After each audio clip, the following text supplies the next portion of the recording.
નમસ્કાર દર્શક મિત્રો, હું છું ભાસ્કર અક્ષિતા. તમે જોઈ રહ્યા છો લોકસામના ન્યૂઝ. તો જોઈએ આજના સમાચાર. મેંદરડાથી અમારા રિપોર્ટર ગૌરવ જોશી સાથે. મેંદરડા તાલુકાના નાગલપુર ગામે અગાઉના મન દુઃખને લઈને બે ભારે શખ્સો દ્વારા વૃદ્ધ મહિલા પર અચાનક જીવલેણ હુમલો કરવામાં આવ્યો.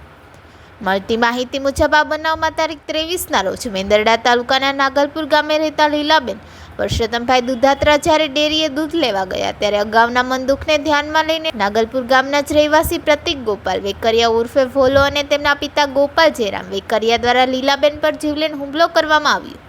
આ બનાવમાં 3 દિવસ અગાઉ જ્યારે લીલાબેનના દીકરા ઘરે હતા ત્યારે પ્રતિક નામના વ્યક્તિએ લીલાબેનના દીકરાને ફોન કરીને કોઈ બાબતે ગાળો કાઢેલી અને તું બહાર આવ, મારે તને મારવો છે એમ કરીને લીલાબેનના દીકરાને ગામમાં બોલાવીને હથિયાર વડે હુમલો કર્યો હતો. આ બાબત ગામના સરપંચ અને આગેવાનો દ્વારા સમાધાન પણ કરાવેલ છતાં મન દુઃખને ધ્યાનમાં રાખીને બે માથાભારે શખ્સો પ્રતિક અને તેમના પતિ ગોપાલભાઈ જયરામભાઈ વેકરિયા દ્વારા ફરીવાર 23 તારીખના રોજ લીલાબેન પરસોત્તમભાઈ દુધાત્રા ઉપર જીવલેણ હુમલો કરવામાં આવ્યો અને હુમલો થયા બાદ લીલાબેનને 108 મારફતે મેંદરડા સિવિલ હોસ્પિટલ ખાતે દાખલ કરવામાં આવ્યા. સિવિલ હોસ્પિટલમાં સારવાર આપ્યા બાદ ફરજ પરના ડોક્ટર દ્વારા મેંદરડા પોલીસ સ્ટેશનને રાત્રે જાણ કરેલ. ફરિયાદીના જણાવ્યા મુજબ પોલીસે હજી સુધી કાર્યવાહી કરેલ નથી અને અવારનવાર આવીને અમને પૂછતાછ કરવામાં આવે છે કે કેવી રીતે બનાવ બન્યો અને અમે લોકોએ જે હકીકત હતી એ જણાવી આપેલ છે, પણ હજી સુધી પોલીસ દ્વારા કોઈ પણ ફરિયાદ દાખલ થયેલ નથી. અમને એવું લાગી રહ્યું છે કે કોઈ સ્થાનિક રાજકીય નેતાના સગા સંબંધીઓને લીધે મેંદરડા પોલીસ ફરિયાદ લેતી નથી.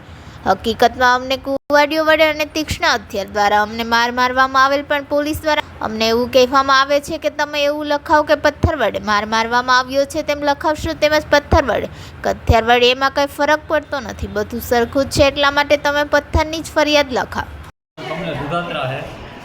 હવે પ્રતિક વેકરિયા અને ગોપાલ વેકરિયા એ બાપ દીકરા બેથી મારી ઉપર હુમલો કરેલો છે. પહેલાં મને એનો ફોન આવેલો હતો, મને ફોનમાં સીધા મને ગાયરું બોલવા બે પીધેલા હતા, એટલે મેં એને સામું કીધું ભાઈ ગાયરું બોલવા, તો મને કીધું ન્યા રે હમણાં અમે આવીએ છીએ, બરાબર.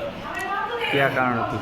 ગોર બાપાની વાડી આવ્યા, ત્યાં આવી સીધો હું ત્યાં ગાડી પર બેઠો હતો, ત્યાં સીધો મારી ઉપર હુમલો કર્યો અને ત્યાંથી હું નાખ્યો, નકર તો મારો જિંદગી છેલ્લા દિવસો હતા, બરાબર.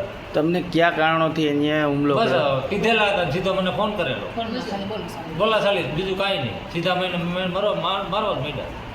ત્યાંથી હું નીકળી ગયો અને સમાધાન થઈ ગયું, રાતે સરપંચ આવ્યા ને બધું બોલાશાલી થઈ, સરપંચ કહેવાય સમાધાન કરી નાખો, સમાધાન કર્યું. હવે 2 દિવસ 3 દિવસ વહી ગયા, મારી મમ્મી ઉપર હુમલો કર્યો, ગઈ કાલે 8 વાગે. પોલીસ ફરિયાદ થઈ? પોલીસ ફરિયાદ કરી છે, પણ કોઈ કાંઈ ધ્યાન દેતું નથી. રાજકીય નેતામાં બધા સંડોવાયેલા છે. તમારું શું કેવું છે આ બાબતે? મારા પાસે ધ્યેય છે, પોલીસ ફરિયાદ કંઈ લેતા નથી, કારણ હાથના આપણે દાખલ થયા છે 8 વાગ્યાના, કોઈ આવતું નથી. રાજકીય મારા સાસુને માર્યા છે, ત્યારે 8 વાગ્યાના અમે અહીંયા આવ્યા છીએ અને અમે ફરિયાદ લખાવી છે કે તમે આ અમારી ફરિયાદ લ્યો અને લખો. તો કોઈ અહીંયા આવીને વહી જાય છે, કોઈ કાંઈ કહેતા નથી અને કંઈક ના આવીને અમને એમ કહેશે કે તમે કે હથિયારોથી માર્યું છે એમ કયો માંગો, પથ્થરથી માર્યું છે એમ તમે ફરિયાદ લખાવો અને તમે એમ કહો કે આ પથ્થરથી મારેલું છે. એવું કોણ કહે છે? એવું રાજકીય નેતા કોઈ પીએસઆઈ પોલીસને અહીંયા આવ્યા, એ એમ કહેશે કે તમે આ પથ્થરથી માર્યું છે ને એવું તમે લખાવો, કે હથિયારથી લખાવોમાં એમાં બેમાં કાંઈ તમને ફરક પડશે નહીં કે. અને આમાં રાજકીય નેતા છે એમાં સંડોવાયેલા છે, એના દબાણમાંથી આવીને આવું બધું પોલીસ અમને કહે છે. પોલીસ અમારી ફરિયાદ લેતા નથી. તો ફરી મળીશું એક નવા સમાચાર સાથે. ત્યાં સુધી જોતા રહો લોકસામના ન્યૂઝ.